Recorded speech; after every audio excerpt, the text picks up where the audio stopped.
보겠습니다. 신약성경 고린도전서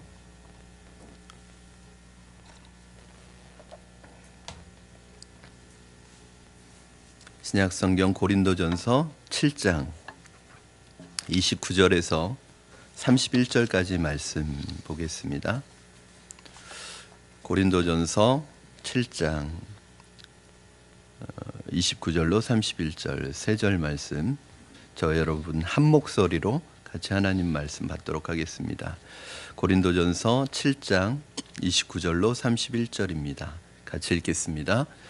형제들아, 내가 이 말을 하노니 그때가 단축하여진 거로 이후부터 안에 있는 자들은 없는 자같이 하며 우는 자들은 울지 않는 자같이 하며 기쁜 자들은 기쁘지 않은 자같이 하며 매매하는 자들은 없는 자같이 하며 세상 물건을 쓰는 자들은 다 쓰지 못하는 자같이 하라. 이 세상의 외형은 지나감이니라. 아멘. 송구영신 예배드리고 새해가 됐는데 벌써 3일이 됐습니다. 시간이 금방 또 빨리 지나가겠지만 오늘 말씀에서도 이 세상의 것은 또 금방 지나간다는 말씀을 하고 계십니다. 한국에는 큰 교회들이 많습니다. 조금 더 정확하게 표현하면 건물이 큰 교회들이 많이 있습니다. 외국에 있는 사람들이, 특별히 기독교 국가나 외국에 있는 사람들이 한국에 오면 한국 교회를 보면 한국에 오면 두 가지 때문에 놀란다고 하는데, 첫째는 십자가의 수가 너무 많은 것 때문에 놀라고, 또 하나는 교회 건물이 큰 건물을 가진 교회들이 많은 것 때문에 놀란답니다. 만약에 교회 큰 건물과 십자가의 개수로만 만약에 따진다면 한국 교회만큼 하나님의 말씀에 응답하고 하나님의 말씀에 부르심에 잘 응답하는 교회가 없을 것 같습니다. 그러나 실제로는 한국 사회 속에서 교회에 대한 여론은 그렇게 좋지 않습니다. 교회라면 눈살을 찌푸리는 사람들도 많이 생겼고, 이제는 부정적인 이미지를 넘어서서 교회에 대해서 심지어는 개독이라는 말까지 붙여가면서 안티 세력, 적대시하는 세력도 만만치 않은 숫자가 생겼습니다. 이렇게 된 이유는 100%는 아닐지라도 어느 정도는 교회의 자업자득이라는 그런 생각을 하지 않을 수 없습니다. 교회에 대한 부정적인 이미지가 점점 커져가는데도 아직도 많은 교회들이 정신을 차리지 못하고 있는 것은 안타까운 일이 아닐 수 없습니다. 오늘 바울은 교회는 건물이 아니라 하나님의 부르심에 응답하는 사람들의 모임이라고 말씀하고 있습니다. 교회는 건물이 아니라 하나님의 백성 한 사람 한 사람이 모여있는 연합이라고 말씀하고 있습니다. 교회는 하나님의 백성의 공동체라는 것을 오늘 말씀하고 있습니다. 진정한 교회는 교회 건물 안에 국한되는 것이 아니라 제한되는 것이 아니라 일상 삶에서 살아가는 교인 한 사람 한 사람의 삶에서 드러나고, 삶에서 드러나는 그 교회가 바로 진정한 교회라는 것을 이제 오늘 말씀에서 말씀하고 있습니다. 그렇다면 오늘 본문은 특별히 하나님께 응답하는 구체적인 삶의 모습을 설명하고 있는데, 어떻게 하나님 앞에 응답하고 있는지, 그리고 오늘 말씀이 어떻게 하나님 앞에 응답하는 것뿐만 아니라 교회의 거룩성과 교회의 성결성을 어떻게 회복해야 되는지, 사실은 우리가 삶에서 드러나는 부분이 정말 진정한 교회라고 하잖아요. 그런데 삶에서 외부적으로 드러나는 것은 안에서 우리의 영적인 회복과 주님과의 관계에서 오는 신앙적인 회복이 없이는 절대 밖에서의 삶이 드러날 수가 없습니다. 그렇죠. 물론 교회 안에서의 삶에 국한되는 것이 아니지만, 교회 안에서뿐만 아니라 이 신앙적인 우리의 회복이 없이는 밖에서 드러나는 삶도 불가능하다는 거예요. 그러면 어떻게 하는 것이 구체적으로 하나님의 부르심에 응답하는 삶을 살아가는 것이냐? 오늘 세 가지로 한 절 한 절 29절, 30절, 31절에서 말씀하고 있습니다. 결국은 제자도의 회복이에요. 제자도가 뭐냐 도대체. 제자도가 뭐냐. 예수님께서도 제자도에 대해서 가르쳐 주셨지만 오늘 사도 바울은 그 예수님의 제자도를 조금 더 삶에 구체적으로 적용해서 말해주고 있습니다. 자, 여러분, 그러면 하나님 앞에 구체적으로 응답하는 방법이 무엇인가? 비결이 무엇인가? 어떻게 제자답게 살아가는 것인가? 첫 번째가 뭐냐? 하나님을 따르는 것은 가족보다 우선되어야 한다고 말씀하고 있습니다.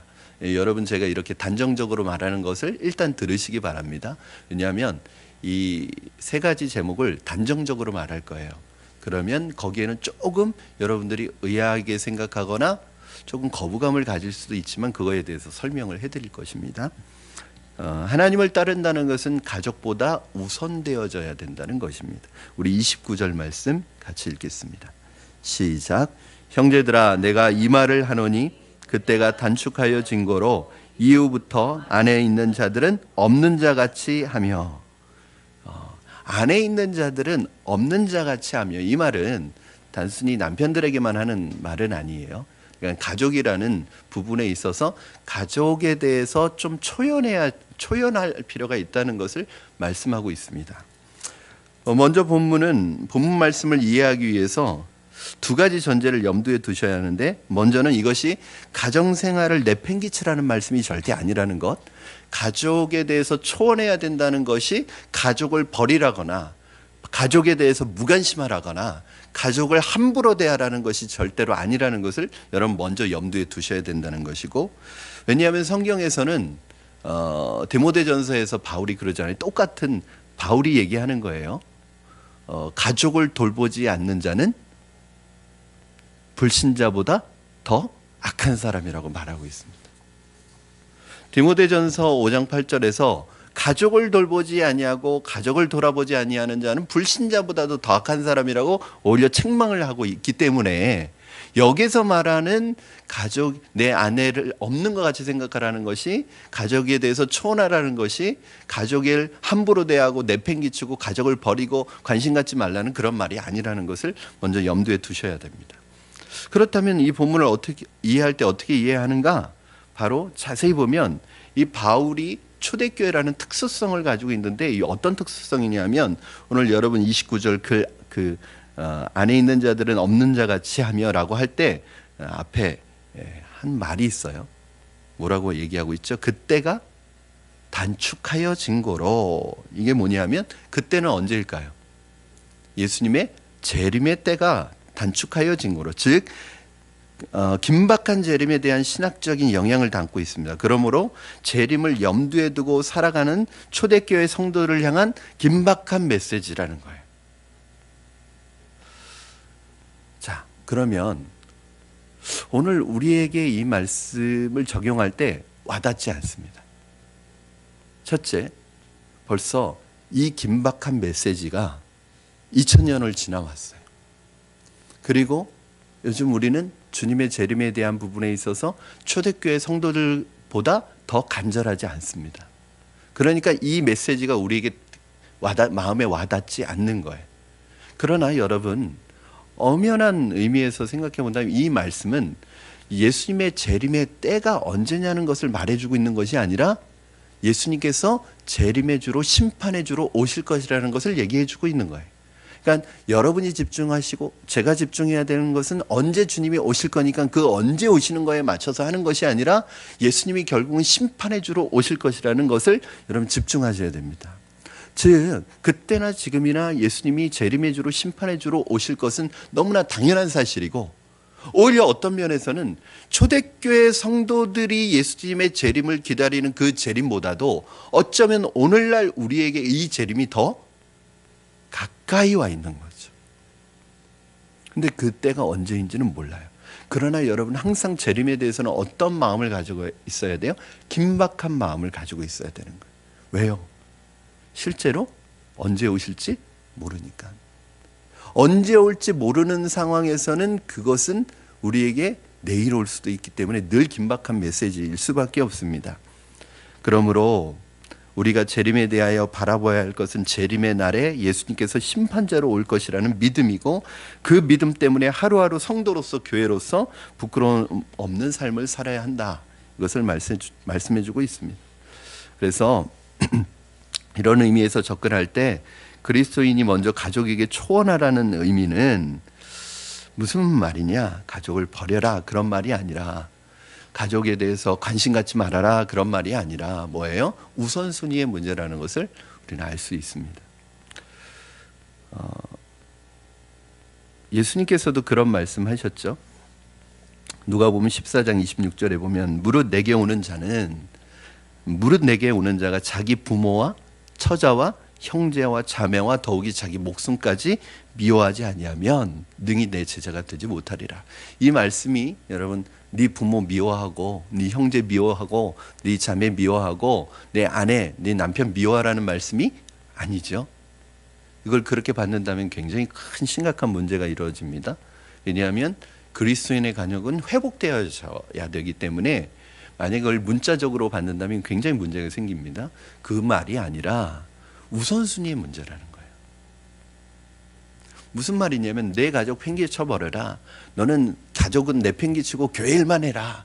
주의 일만 해라. 그런 뜻이 아니라는 거죠. 가족 때문에 해야 될 주의 일을 못해서는 안 된다는 거예요. 가족 때문에 하나님께서 내게 맡겨주신 그 일을 늘 하지 못해서는 안 된다는 거예요. 가족 때문에 아무것도 못하는 사람이 되어서는 안 된다.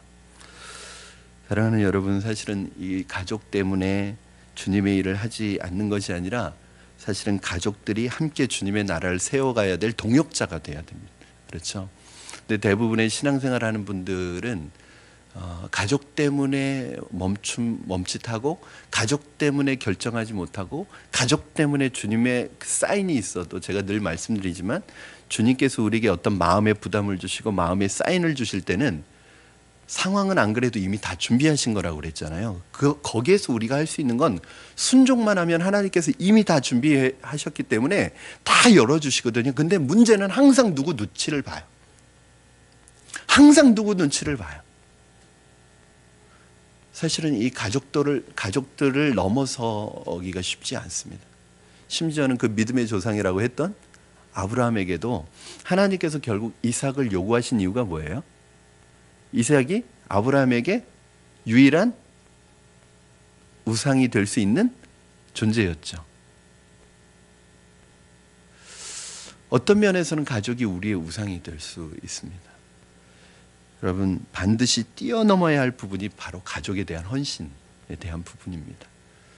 혹시 여러분, 가족 때문에 내가 해야 될 일, 내게 주신 주님의 맡겨주신 어떤 그 거룩한 하나님의 나라에 대한 부담, 이런 것들을 이루지 못하고 있다면 여러분, 그 부분에 있어서 하나님 앞에 기도해야 되는 거죠. 예수님께서 나를 따르라 그랬더니 핑계를 대는 거예요. 우리 아버지 지금 장례 치르고 제가 금방 따라가겠습니다. 그랬더니 주님께서 뭐라고 말씀하세요?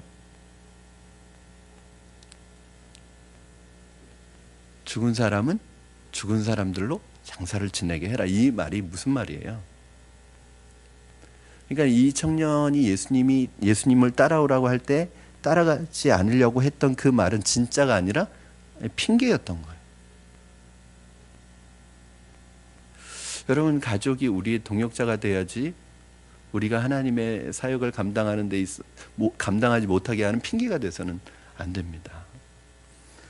오늘 새벽에 이제 드디어 느헤미야 말씀을 시작을 했는데 저는 굉장히 개인적으로 기대가 되는 말씀이, 여러분, 항상 이 느헤미야의 기도가 총 7편이 나오는데요. 느헤미야에서는 이 7편의 기도를 보면 항상 자신보다 위인 어떤 사람이 허락하지 않으면 되어질 수 없는 상황들이 항상, 그때마다 느헤미야가 하는 기도가 뭐냐면 그 사람에게 은총을 있게 해달라고 기도합니다.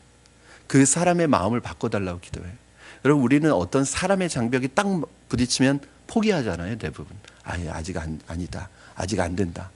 그런데 그 사람의 마음이 우리에게 은혜를 입기 위해서, 그러니까 그 사람에게 은혜를 입기 위해서, 그 사람이 마음이 변화되기 위해서, 그 사람의 마음을 위해서 기도하지 않는다는 거예요. 왜냐하면 하나님은 우리 믿는 사람의 마음만 움직이시는 분이 아니라 믿지 아니하는 모든 사람들도 하나님이 통치하고 다스리시는 하나님의 통치의 영역인데도 불구하고 하나님이 그 사람을 통치해 주시고 그 사람을 다스려 주시는데 그 안 믿는 사람을 위해서는 절대 기도하지 않죠. 우리가 하나님 앞에 기도할 때 하나님이 우리의 마음을 다스려서 하나님의 백성의 삶을 살아가게 하실 뿐만 아니라 하나님은 믿지 않는 자들의 마음속에도 역사하셔서 그들의 마음도 움직이실 수 있는데 그들의 마음을 움직여달라고는 기도하지 않죠. 그래서 이 기도가 굉장히 중요한 것 같아요. 여러분 혹시 하나님 앞에서 우리가 어떤 일을 해나갈 때 그것이 가족일 수도 있고 어떤 가족들, 뭐 일가 친척, 뭐 가족, 뭐 심지어는 우리보다 우리가 알고 있는 어떤 지인들, 어떤 일에 있어서 딱 막혔을 때, 그럼 그것은 때가 아니다, 포기해라 이 말씀이 아니라 하나님 앞에 그 영혼을 위해서 기도하라는 말씀입니다. 두 번째는 하나님을 따르는 것은 첫 번째는 가족보다 우선돼서는 안 되고 우선되어야 하고 하나님을 따르는 것은 두 번째는 감정보다 우선돼야 됩니다. 우리의 감정보다. 자, 우리 30절 상반절 제가 읽어드릴게요. 우는 자들은 울지 않는 자 같이 하며 기쁜 자들은 기쁘지 않은 자 같이 하며. 여러분 혹시 고린도전서 7장의 이 말씀을 읽을 때 어떻게 이 말씀을 받아들이셨어요? 처음 보는 구절인가요? 처음 보는 구절인가요? 그렇지는 않겠죠. 이 구절을 읽으면서 이상하지 않으셨어요, 여러분? 우는 자들은 울지 않는 것처럼 하고 기쁜 자들은 기쁘지 않은 것 같이 하래요. 이건 뭐냐면 감정에 초연하라는 거죠. 슬픈 일이 있어도 마지막 날에 하나님의 나라를 생각하며 슬픔에 너무 잠겨 있지 말고 기쁜 일이 있어도 마지막 날 하나님의 나라를 바라보면서 너무 그 기쁨에 도취된 나머지 영적인 긴장과 영적인 경계가 느슨해져서는 안 된다는 말씀이에요. 그러니까 이 세 가지는 다 공통분모로 뭐가 걸려 있는 거예요? 마지막 날에 그 때가 걸려 있는 거예요. 그러니까 이거 어떤 특수한 상황인 거예요. 그렇죠? 만약에 이 그때를 하나님의 그때가 단축하여진지라 이 말을 빼버리면 오늘 이 세 대지는 전부 이상한 말이 돼버립니다. 굉장히 비상식적인 말이 돼버립니다. 그러니까 이게 전제가 돼 있다는 걸 여러분 기억하셔야 돼요. 재림이라는 것. 그 재림의 때를 생각할 때 너무 감정에 사로잡혀서 살아가지 말라는 거예요. 사실은 여러분 감정이라는 것은 굉장히 중요한 것입니다.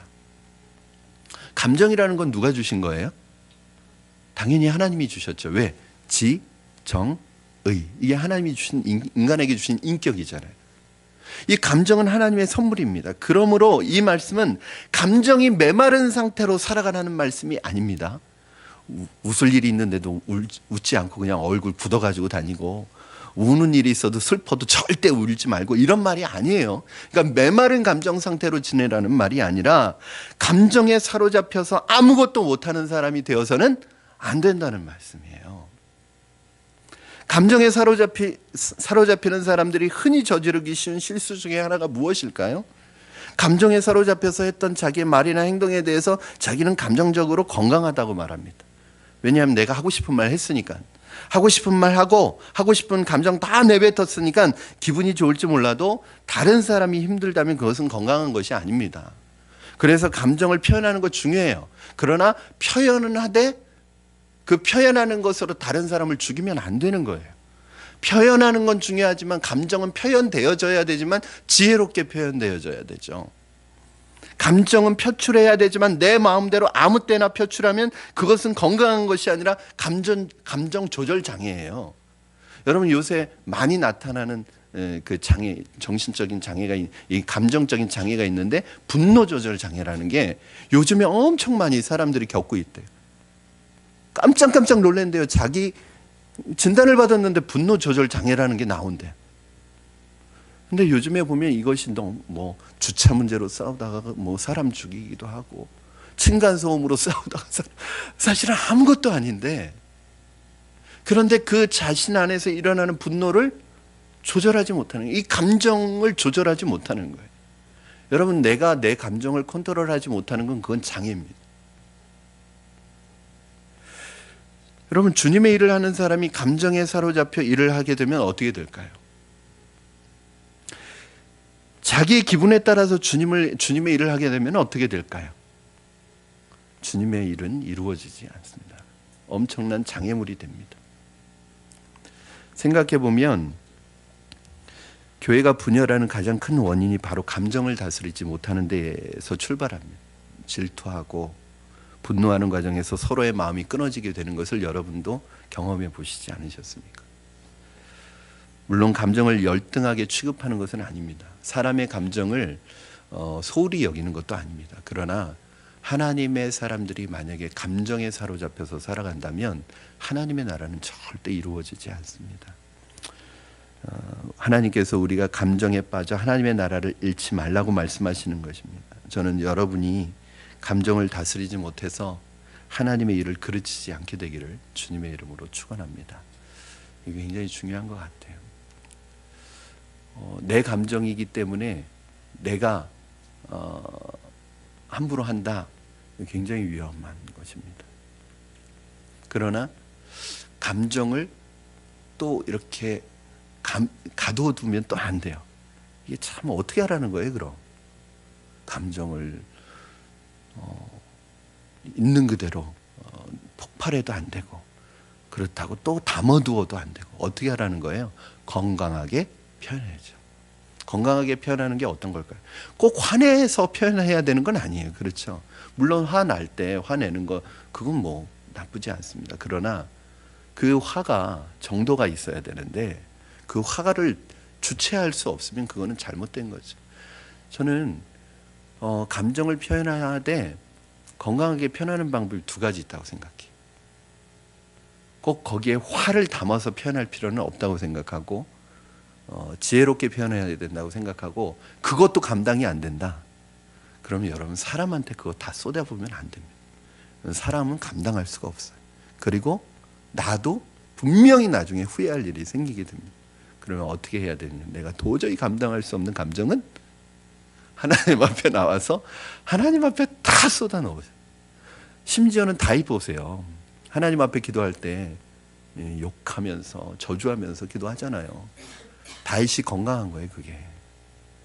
다윗이 다른 사람에게 자기를 죽이려고 하고 자기를 해하려고 하는 사람들 미워하고 그 사람들에게 가서 그 똑같이 죄송합니다 맞짱 뜨고 그러지 않았어요. 하나님 앞에 다 쏟아냅니다. 그러니까 다윗이요 마음에 상처가 없는 거예요. 담아두지를 않으니까. 그런데 어떤 분은 표현도 못하고 담아두고 하나님 앞에도 표현도 못하고 살아가는 분도 있어요. 병됩니다. 표현하셔야 됩니다. 그러나 사람에게는 지혜롭고 건강하게, 하나님에게는 그것도 감당 안 된다면 하나님께는 다 고백하시고 표현하셔도 됩니다. 그래서 기도가 있는 거예요, 여러분. 하나님께서요 이미 여러분이 구하기 전에 여러분의 마음의 사정을 다 아시고 여러분의 형편도 아시고 여러분의 마음의 상태까지 다 진단하고 계시거든요. 그러니까 하나님 앞에 뭐 말 많이 하지 않아도 돼요. 그냥 와서 쏟아내면 그냥 울다가 가도 돼요. 그래도 감정이 쏟아져요. 저는 그것이 참 축복이라고 생각합니다. 만약에 여러분 하나님 앞에 내 감정을 쏟아놓지 못하면 목사는 이거 어디 가서 이 감정을 쏟아내야 됩니까? 그렇죠? 여러분은 어디 가서 쏟아내야 됩니까? 그렇죠? 사랑하는 여러분, 저는 여러분의 감정이 하나님의 거룩한 성령에게 붙들리기를 주님의 이름으로 축원합니다. 이게 중요합니다. 첫 번째는 하나님을 따른다는 것은 가족보다 우선하고 우선순위가, 두 번째는 우리의 감정보다 우선하고, 세 번째 하나님을 따르는 것은 우리의 소유보다 우선되어야 합니다. 자, 30절 하반절 아까 제가 읽었던 부분 뒤에부터 한번 여러분 같이 읽겠습니다. 매매하는 자, 거기서부터 시작. 매매하는 자들은 없는 자 같이 하며 세상 물건을 쓰는 자들은 다 쓰지 못하는 자 같이 하라. 이 세상의 외형은 지나감이니라. 아멘. 자, 매매하는 자, 세상 물건을 쓰는 자 이렇게 나왔어요. 그러니까 바울은 세 번째, 경제생활, 특히 경제생활에서 특히 물질 문제에 있어서 초원해야 됩니다. 여기 본문에 보시면 여러분, 매매하는 자들은 없는 자 같이 하는, 없는 자 같이, 이 없는 자 같이라는 뜻의 원래 원어적인 의미가 뭐냐면 여러분, 움켜지지 않는 자, 그런 뜻을 가지고 있어요. 그러니까 없는 자라는 건 뭐냐면 매매하는 자들은 없는 자 같이 하는, 이게 실제로 없는 게 아니라 여기서 움켜지지 않는다는 뜻이 있어요. 즉 움켜진다는 건 뭐예요? 돈을 벌어요. 돈을 버는데 이 돈을 꽉 움켜져 가지고 절대로 이 돈이 흘러가지 못하게 하는 일종의 수전노를 얘기하는 거예요. 움켜지지 않는 자는 수전노를 얘기하는 거예요. 그렇게 되지 말라는 거예요. 돈을 벌기는 버는데 필요한 것에 쓰지 못하고 돈을 쓰는데 벌벌 떠는 사람이 있습니다. 돈을 버는 것보다 중요한 것은 돈을 지혜롭게 사용하는 것인데 많은 사람들이 돈을 움켜쥐고 돈의 노예가 되는 경우가 많이 있습니다. 이것은 알뜰한 것과 검소한 것과는 다른 거예요. 뭐가 다르죠, 여러분? 알뜰한 것, 검소한 건 뭐예요? 쓸 때는, 필요한 때는 쓰는 사람이에요. 그러나 헛된 지출, 지나친 낭비, 허영과 사치를 하지 않는 게 알뜰하고 검소한 것이고, 필요한데 써야 될 때조차도 쓰지 않고 그 돈을 버는 데만 관심이 있고 쓰는 데는 전혀 관심이 없는 사람은 알뜰하고 검소한 게 아니라 수전노라는 거죠. 그렇게 되지 말라는 거예요. 그러면서 그 다음에 바로 그 문제를 이야기하고 있잖아요. 그 본문에서 뭐라고 그래요? 31절에 보면 다 쓰지 못하는 자가 있죠. 이 다 쓰지 못하는 자는 어떤 사람일까요? 쓰는 일에 몰입되지 않는 자, 그런 뜻을 가지고 있습니다. 무슨 말이에요? 그러니까 여기는 또 반대예요. 그러니까 이 지나친 소비, 그러니까 쓰는데 재미가 붙어가지고 쓰는데 몰입되어서 그냥 낭비하고 사치하고 허영을 부리는 그런 사람인 거예요. 그렇죠? 그렇게 하지 않는 자가 처라는 거죠. 쓸 수 있음에도 불구하고 하나님의 일을 위해서 절제하고 물질에 사로잡히지 않는 사람을 이야기합니다. 여러분, 오늘 바울의 말씀을 정리하면 하나님의 부르심에 응답하는 삶이란 것은 세 가지로 정리할 수 있어요. 첫째는 아내가 없는 자같이 되어야 된다. 꼭 아내는 아니에요. 가족이 없는 자같이 해야 한다. 두 번째는 감정이 없는 자같이 해야 된다. 세 번째는 소유가 없는 자같이, 움켜지지 않는 자같이, 그 다음에 쓰는 것에 몰입되지 않는 자같이 해야 된다는 것. 그러나 바울의 다른 서신을 보면 조금 우리가 이 부분에서 모순을 느낄 수가 있어요. 첫 번째, 가족이 없는 자같이 돼야 된다. 이 말을 할 때 사실은 바울은 뭐라고 그랬죠? 자, 아까도 말씀드렸지만 디모데전서 5장 8절에서 가족을 돌보지 않는 자는 불신자보다 더 악한 사람이라고 그랬죠. 이 말과 모순이 되는 것 같아요. 두 번째는 웃는 자는 울지 않는 자같이, 또 웃지 않는 자같이 해야 된다라고 하지만 사실은 또 뭐라고 말씀하고 있죠? 슬픈 자를 위로하기도 하고 기쁜 자와 함께 기뻐하라는 말씀이 있잖아요. 그러니까 이게 또 모순이 되는 것 같아요. 그리고 물질 없는 자같이, 쓰지 못하는 자같이 살아야 된다 말씀하고 있는데 성경에서는 물질에 대해도 물질의 선한 청지기가 되라고 말씀하고 있습니다. 그러니까 이것이 어떻게 보면 굉장히 모순되어지는 말같이 들리고 상반되는 듯한 교훈으로 들리는데 이걸 어떻게 이해되느냐? 결국은 처음으로 돌아가서 여러분 두 가지를 말씀하시고자 하는 거예요. 그러니까 여기에서 쓰지 마라, 뭐 아내가 없는 자같이 해라, 감정 없는 자같이 해라, 이거보다 더 중요한 게 뭐예요? 그러니까 이거 굉장히 구체적이지만 원리를 제공한다면, 첫째는 우리는 때때로 나무를 보느라 숲을 보지 못한다. 바울은 본문을 통해서 우리가 숲을 보는 인생을 살아가라는 것이에요. 즉 바울은 우리가 숲속에서 나침판을 따르듯이 눈앞에 있는 작은 나무 하나하나, 그리고 우리의 감정 하나하나에 집중하지 말고 우리의 나침판 되시고 우리의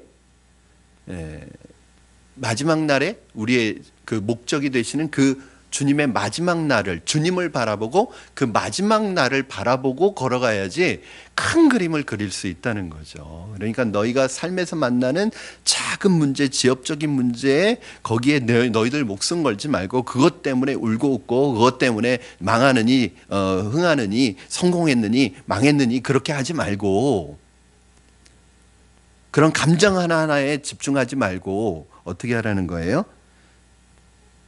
당장의 삶에 갇혀있기보다는 크신 뜻을 바라보며 마지막 날을 바라보며 살아갈 것을 교훈하고 있는 것입니다.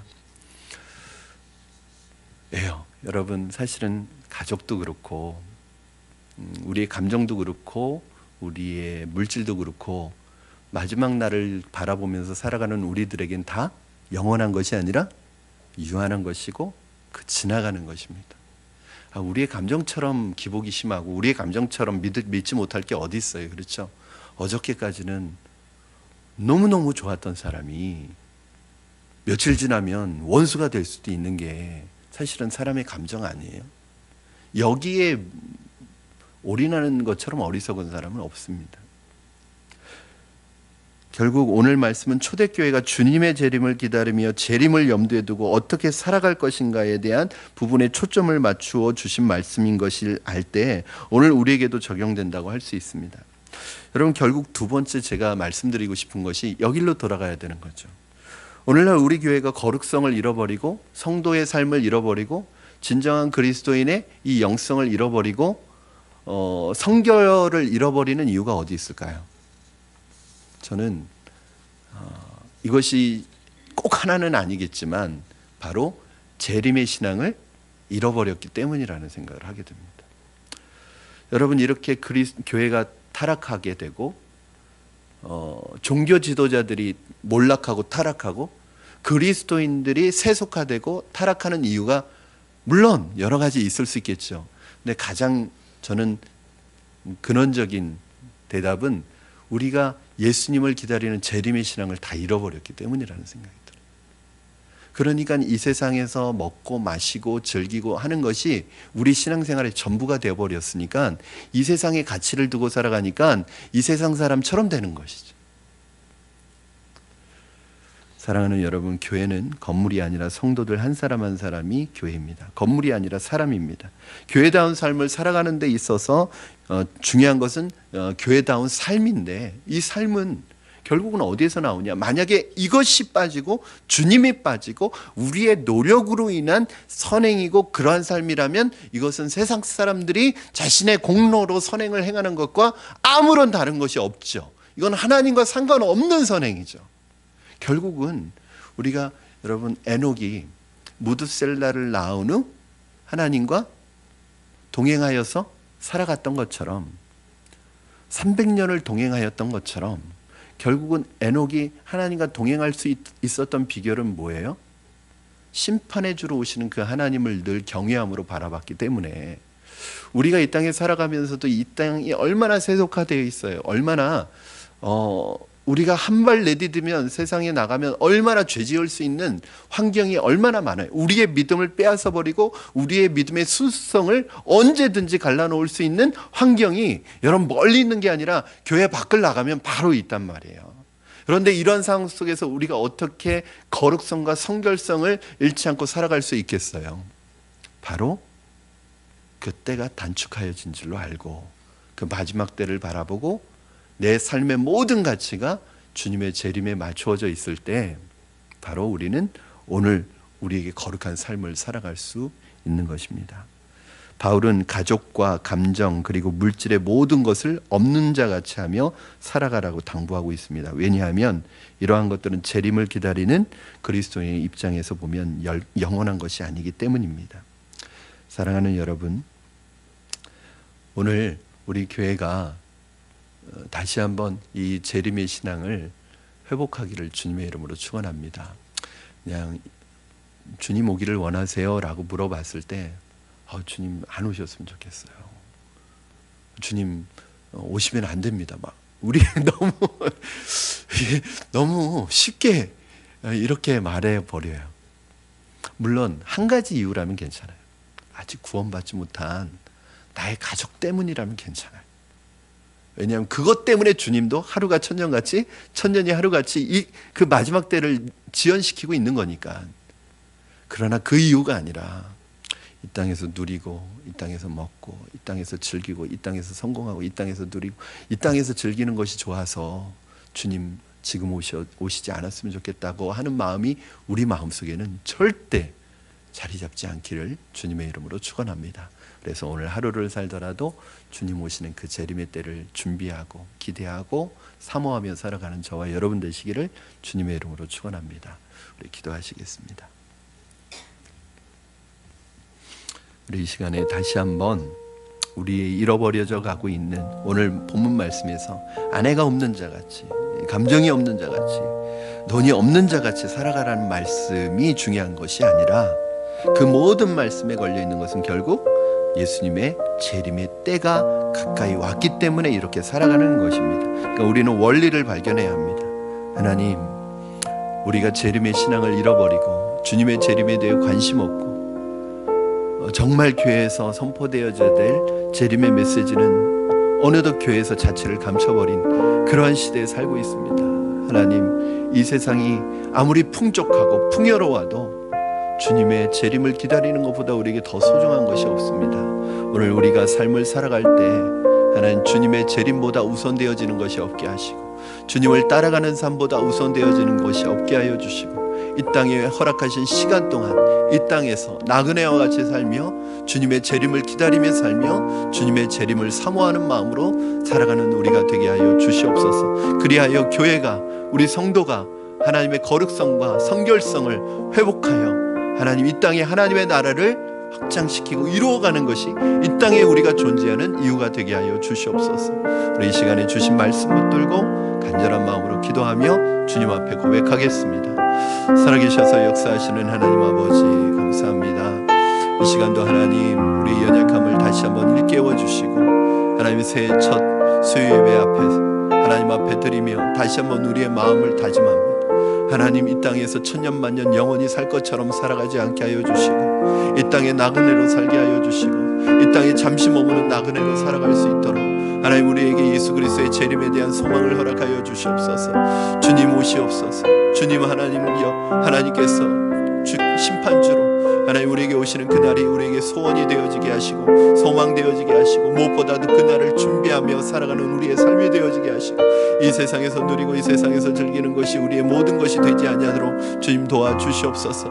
하나님, 가족을 소중하게 돌보고 사랑해야 됩니다. 또한 하나님, 우리의 감정을 잘 표현해야 합니다.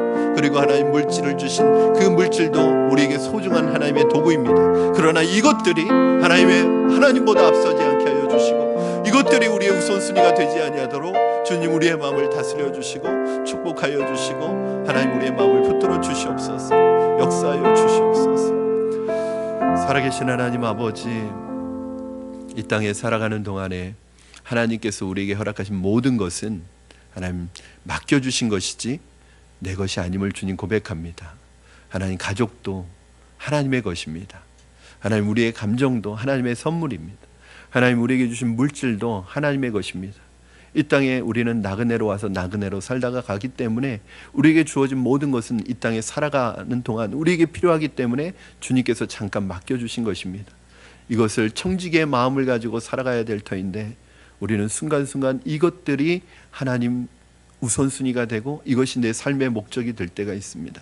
하나님, 주님 오시는 그날을 믿음으로 바라보며 주님의 오심을 기다리며 준비하는 삶을 살아가게 하시고 오늘 또는 내일 주님이 오신다고 해도 하나님, 주 예수여 어서 오시옵소서 반갑게 맞을 수 있는 우리의 믿음과 신앙이 하나님 되도록 축복하여 주시옵소서.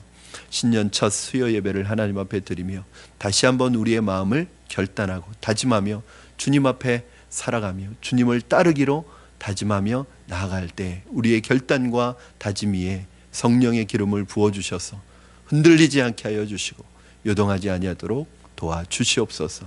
감사하며 예수님의 이름으로 기도드립니다. 아멘. 우리 주님 가르쳐 주신